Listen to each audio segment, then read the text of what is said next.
Hello, my beautiful sisters in ministry out there. It's Reverend Jocelyn, and welcome to our Sisters Start Your Ministry Hour, an hour dedicated to helping you to build that ministry, that kingdom business that God has put on your heart. I want you to consider this a big book study where women from across the country come together, where we study principles, and I teach from my book, Sister Start Your Ministry. And you can actually get a free ministry launch starter kit at sisterstartyourministry.com. Now, if this is your first time tuning in, welcome. I'm going to ask you to do a couple things for me. First, I want you to introduce yourself, whether you're watching live or watching the replay. Let me know that you were here. Also, if this is your first time tuning in, be sure to subscribe because week after week, I'm providing you with several resources designed to help you to build that ministry that God has put on your heart. Now, today we're talking about a topic that's very real when you are building your ministry. And it's why does it feel so lonely sometimes when we're doing God's work? We're also talking about strategic connections and how that can change everything for you when you have the right people in your life to help you to build that vision. Now, as we get started, one of the things that I thought about as I was preparing was an experience that I had that literally changed my life. And it's when I went to Africa. I went to Africa while I was in seminary school. It was a distance learning course, if you will.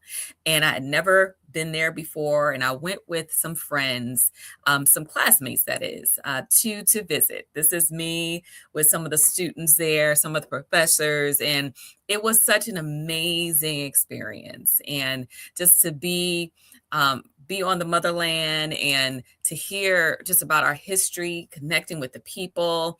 And it was also very moving and upsetting just to hear certain stories, to be in the slave castles, to see the door of no return, to be there with the last bath water, dipping my hands in.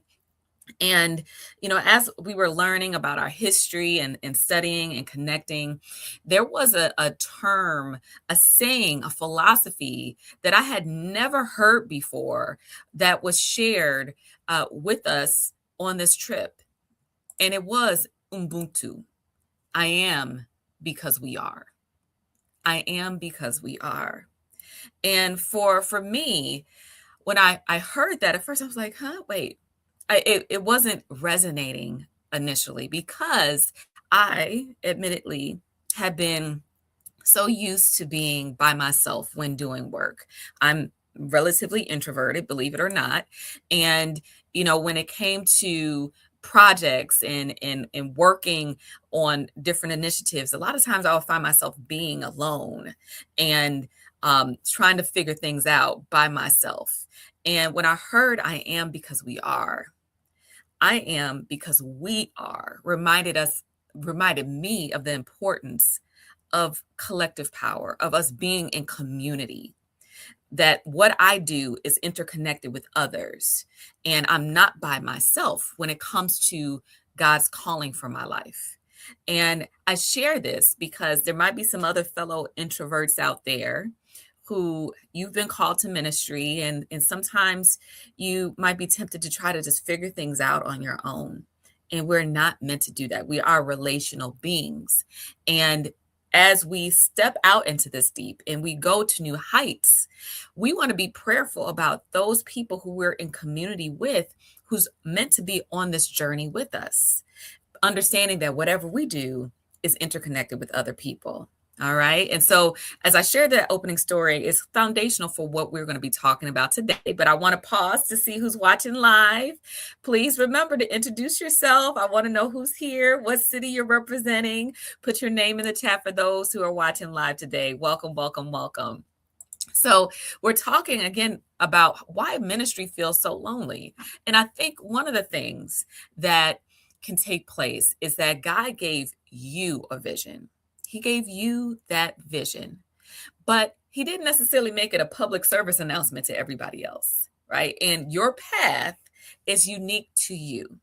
And so sometimes there's going to be moments where you're making a sacrifice that does not quite make sense to other people. Maybe you're investing in yourself. Maybe you're saying, I can't do this at this time because I'm focused here. Not everybody understands what it's like to be maybe a Christian entrepreneur, right? The sacrifices that you need to make. And because not everybody has experienced that, they fully get what's going on with you, the transition, the development of you, it can feel lonely. But here's the thing, there are other people who are going along a similar path as you, that if you find yourself in community with them, it can help you to stay the course along the way. All right, we see Diana and Vanessa. Diana and Vanessa, shout out sisters. And Diana is registered for the conference. Someone sponsored you. That's awesome. So glad, so glad. And Vanessa, welcome, welcome, welcome. Good to see you, sister. All right, so as we think about our journey, right, and the importance of community, I had a friend who had reached out to me to partner with me on doing a podcast. And initially I was like, I don't know about this because I was so busy. My schedule is quite full, ladies. And when he was talking to me about the possibility of doing this, he said, you know what? Yes, of course I could do this podcast on my own. By the way, this is my friend Quentin who was saying this. He said, I could do this podcast on my own. But he said, one thing I have learned is a lot of people think that 1 + 1 equals what? 2. We would say 2, right? Like that's what we learned in school. But he said, I've learned 1 + 1 = 11. And when he said that, I said, oh, okay. I see how you mathing over here. And what he's calling out is the power of two people coming together in agreement to work on a mission, to work on an assignment. You can do so much more together. And we're going to talk about how this can look for you. Welcome, Dr. Arlene. So good to see you. And you're going to be featured at our upcoming conference. Thanks for watching us live. And so, yes, I have learned that when we come together, ladies, not only to do the work, because the work, yes, we're going to get to that, but also come together in prayer.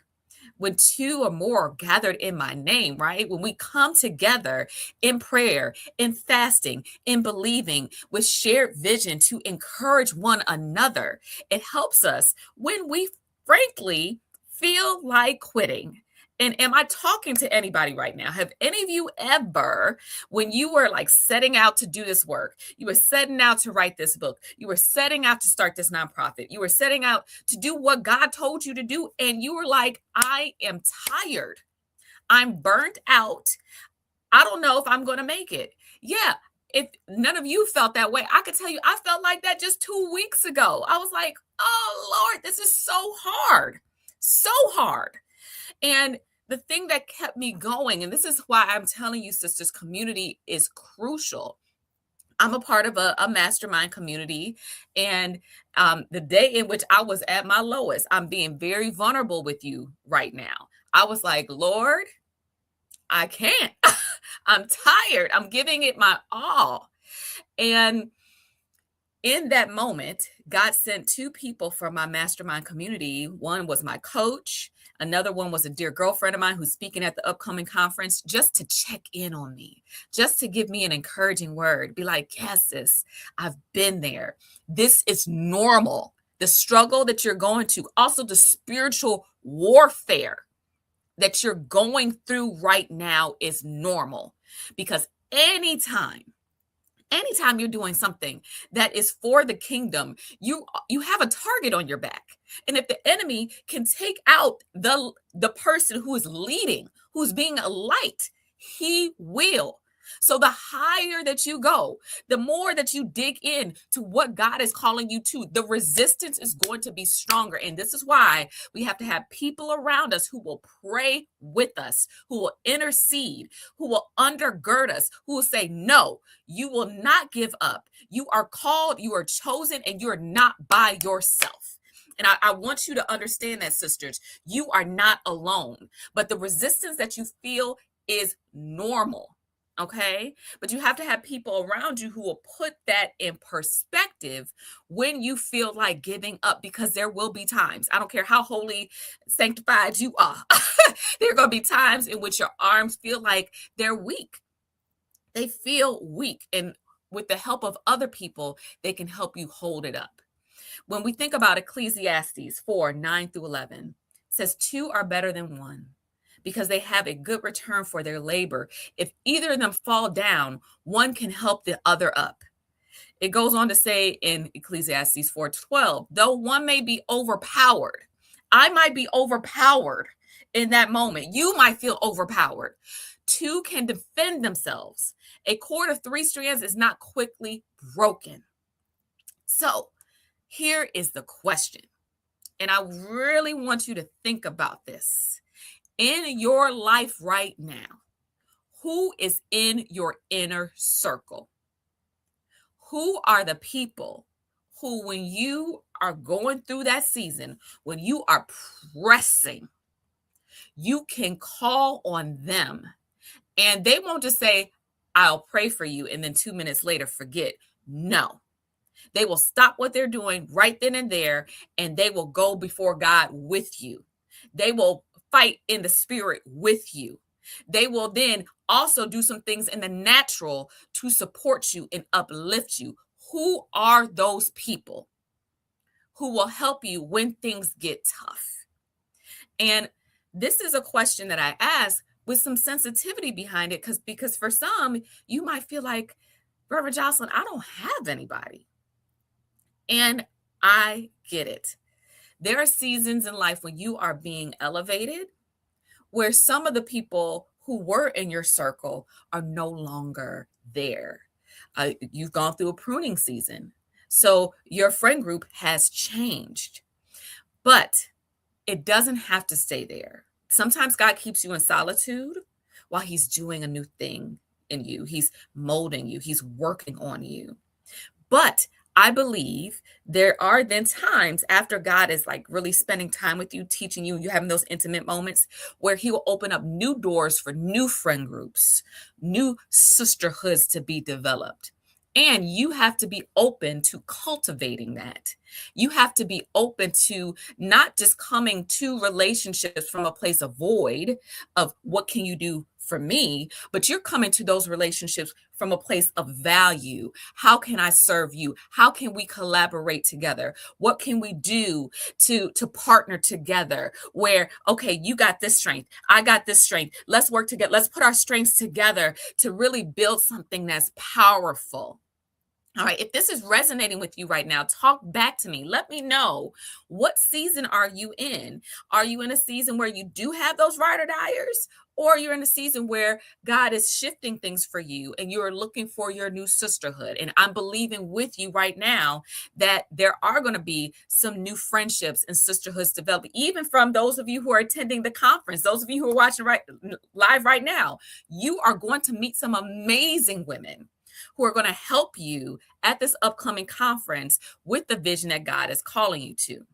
And as you're making these connections, there's a couple things that I want to point out to you. Dr. Arlene says she's in a new season, and that's good, Dr. Arlene, because the new season means you're elevating right now. I'm watching you elevate. And so it's definitely for Vanessa, a season of pruning, hopefully coming out of that pruning season. I know pruning is rough. Pruning hurts, but on the other side of it, we're so much better. Now, ladies, even in the pruning season, even in things changing, I want you to be looking out for this. I want you to keep an eye out for people who can be in this role for your life, because you want to use wisdom when letting people in your inner circle, when essentially letting people in your ear gates, taking advice from people, because there's certain people in your life, hear me, who are well-intentioned, who will try to give their advice, but it's actually not good for you. You can't accept advice from everybody. You're asking God to give you wisdom on who can be wise counsel for you. I truly believe that everybody needs a an advisory board, a board of directors, if you will, for their life. People who they are wiser in a certain area. They don't necessarily have to be older than you, but they have some wisdom in the areas in which you are trying to grow, whether it's spiritually, professionally. Maybe they have certain skill sets that you're trying to learn. People who they will hold you accountable in love. They'll be supportive of you. You don't necessarily talk to them every day, but they are people who you respect. And those are individuals who I say they are on your board. They're on the board of directors or advisory board of your life. Think about who that might be. Are there some people who could be potential mentors for you in an area that you're trying to grow in? Who is going to be on the board of your life? Even if that relationship hasn't been cultivated yet, maybe you can take a step to reach out to them to say, hey, I would love to get together for virtual coffee. Let's sit down. Let's talk because I admire what you've been able to accomplish. And again, making it not one-sided. For those who I've been a mentee of, hear me. When I came in as a mentee of Dr. Michelle McKinney-Hammond, who's speaking at the upcoming conference, I came in serving. For over a year, I was volunteering for her weekly lives, doing things behind the scenes. Yes, I was learning from her, but I also was serving. So again, not coming in as a mentee saying, oh, give me, but how can I also serve? And it could be reciprocal in nature. That's important because that makes this relationship something where they're learning from you just like you're learning from them. Okay. And so board of directors is one. The next thing I want to ask you is a question based on something that many successful people they teach on, that you are the average of the 5 people you spend the most time with. You are the average of. So for some, your average is in question because the people who you spending time with, they're just no longer where you are. You have outgrown them, sis, and it's okay. It does not mean they're bad people. You can absolutely still love them, but it's going to be very important that you set boundaries with them. You know, I think about back in the day, T-Mobile had the Fave Fives when we had minute plans or text plans, or we didn't have all unlimited. It was one of those things where you could set these people as your Fave 5, and those were the 5 people who you called and reached out to the most. It was like no limits to that. I want you to evaluate. I invite you to evaluate who are your Fave 5. Who are the people who they get the most of your time? Like you spend your not just your time, your energy with them. Because you've heard me say this before, there are certain people in your life who are fountains, meaning that when you're with them, you're just like, man, I feel good. I feel filled up. Like I got energy. And then there's certain people in your life who are drains. You just be like, Lord, give me strength.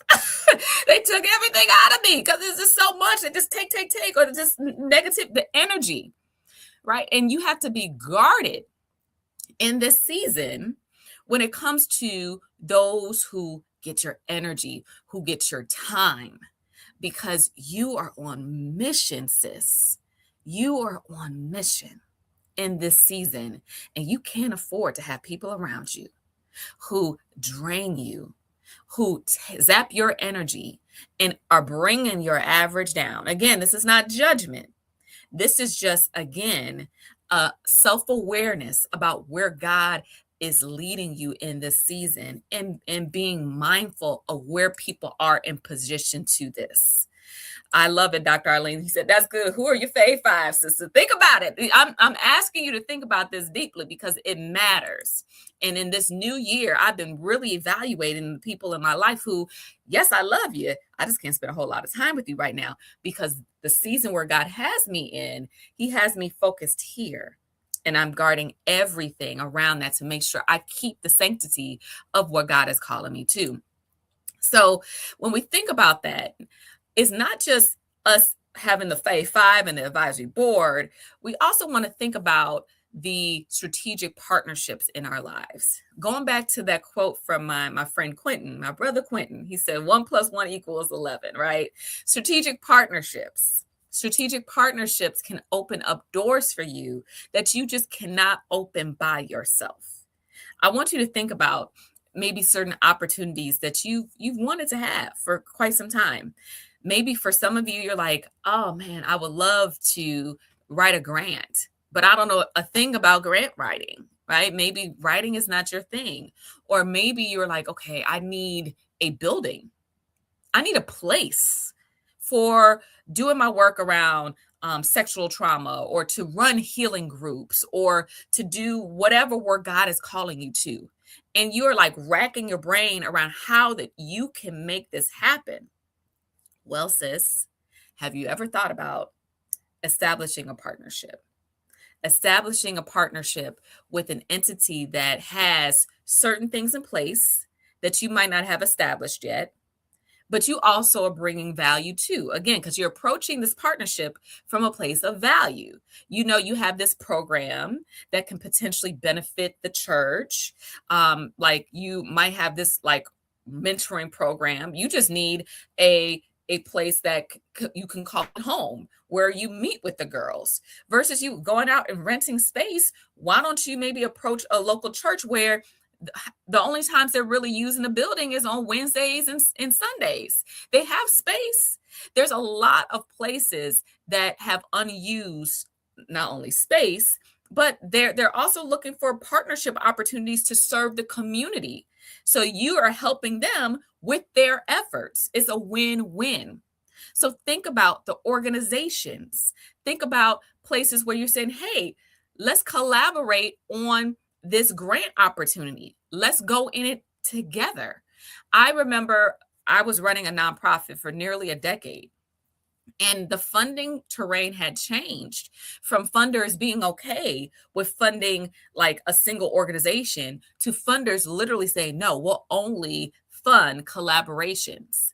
They wanted to fund coalitions, groups working together. So maybe you find an organization that you can approach with your project, with your program. You see a grant opportunity that could be great for them to serve as the lead agency, meaning they apply for the grant under their name, and you're a subcontractor underneath that, and you receive some of the funding, but you don't have the headache of doing all the paperwork. Win-win. That has been a blessing for my organization. When I was trying to get my infrastructure underway, I was able to partner with organizations to get the grant funding to subcontract us, and that opened a door that I could not have gotten by myself. So think about strategic partnerships open up doors, and it will help you to scale and sustain your ministry. Now, another thing that I want to bring forward to you, and this is based on scripture. Let's go to Galatians 6:2. Carry each other's burdens, and in this way you will fulfill the law of Christ. In verse 9, let us not become weary in well-doing, for at the proper time we will reap a harvest if we don't give up. Okay, going back to what I said earlier today, there's going to be times where you feel like giving up, it gets hard. But share burdens. When we share our burdens with other people, it helps us to sustain momentum, right? Sustain momentum is what we need when we are building. It's like, has any of you ever like played a sport or ran a marathon before, right? Like you are in it for the long run, and there's going to be times in which you get tired, all right? But having those people on your corner cheering you on, saying, here's some water, here's some things to just munch on while you run, here's what you can do to sustain yourself. We need people in our corner to help us with that, to share the burden. Okay, Dr. Arlene says she's doing a partnership now. That's awesome. And Dr. Arlene was a basketball player. Oh, you have some skills, Dr. Arlene. I see you. That's awesome. So as we're recapping our conversation today, ladies, the main point I want to make is that we are not designed to do what God has called us to do by ourselves. And there are people who, if we share our vision, which is a vision that has been given to us by God, oftentimes that vision is big enough for other people's their vision to fall within our vision that God has given us. They can play a role in supporting the work, supporting the mission. So think about people who might be willing to volunteer. Think about people who have connections in certain spaces that you want to get into. Come up with a list of people who you might reach out to and just say, how can we partner together to do work that glorifies God, so you don't feel like you're by yourself? Ministry does not have to be lonely, sisters. And I want you to know that there are spaces where you can connect with other sisters who will support you, who are like-minded. And so I hope this encouraged you. And if it did, definitely like today's episode for me. And I'm excited to announce that I think everybody who's watching live right now is going to be able to experience sisterhood on a whole nother level, because you're attending our upcoming ministry launch conference. Hey, I'm so excited. I'm so excited. It's less than a week away, ladies. It's going to be so good. And here's the thing. We're going to have an opportunity to go into breakout rooms, connect with each other, share stories. It's going to be awesome. And I want you all to be here next Sunday for the live, because we are going to have what I like to call an after party. What's an after party? That means that we're going to hang out live together on StreamYard. And for those of you who are at the conference, I'm going to want to bring some of you on stage. Now, for some of you, I already know that just kind of gave you a heart attack, but it's okay. Like Vanessa, like I'm teasing you a little bit, sister, because you know I love you so much. But no, all of you, like, have a chance to kind of hang out and be like on camera with me if you choose to. I'm not going to force any of you to come on camera and talk about your experience at the conference. And I'm going to want you to bring some of your girlfriends who weren't able to attend the conference to watch us as we reflect on our learnings together. Okay, so just know I'm going to be pinging some of you, especially my regular people. Diana, you're always here. Dr. Arlene, like, I would love to have you come on camera with me and do some reflecting about what you learned at the conference next week. So I'm just letting you know, if you're game, put this in the chat for me so that we can coordinate, and I will let you know the details on how you can be on this side of the camera and talk about all that God is doing through your ministry, which will be an awesome way for me to also spotlight God's work in your life. All right. So for those of you who haven't gotten your tickets yet, you want to get your tickets for this. We are going to be together. Diana said she took the day off. I love it, Diana. We are going to be together on Friday, this Friday, January 23rd and 24th on Zoom. And this conference is bringing together women from across the country who are going to grow, learn, and share together. It's from 10 a.m. Central to 5 p.m. Central. It's jam-packed. I've been working on my message. You all are going to be blessed. Now, I'm going to do something, because we are going to raffle off a prize, another prize for those who have already registered for the conference. We have one more time to win. So I'm going to spin the wheel. If you will. This is like software that allows for me to just kind of do a randomized raffle for those who've purchased tickets. So hold tight, ladies. I'm spinning the wheel. Can you hear it spinning? I don't know if you can. All right. Okay. Renee Goodson is the winner. So Renee Goodson, congratulations, Renee. She has won a $50 gift card, for a Visa gift card, and a ministry journal as well. So I know she's going to be excited about that. Congratulations, Renee. But if you did not win, sisters, don't worry. There's going to be other chances, other giveaways that we're going to give at the conference. It's going to be a lot of fun. So for those of you who still need to get your tickets, it's not too late. Ministrylaunchconference.com is where you can get that. And ladies, we are going to have fun together this week. All right. And so thank you so much for tuning into the weekly live. I love you, sisters. You are amazing to me. For those of you who are here week after week, it just gives me energy. It reminds me again why we do what we do, because I am, because we are, sisters. And so I'm looking forward to spending time with you all at our upcoming conference this Friday and Saturday. It's not too late to bring a friend. All right. So spread the word, invite your sisters to get their tickets. And I will see many of you Friday and Saturday, but definitely be here to watch live and be on the broadcast even next Sunday. All right, sisters, have a great rest of your evening. I'll be seeing you all soon.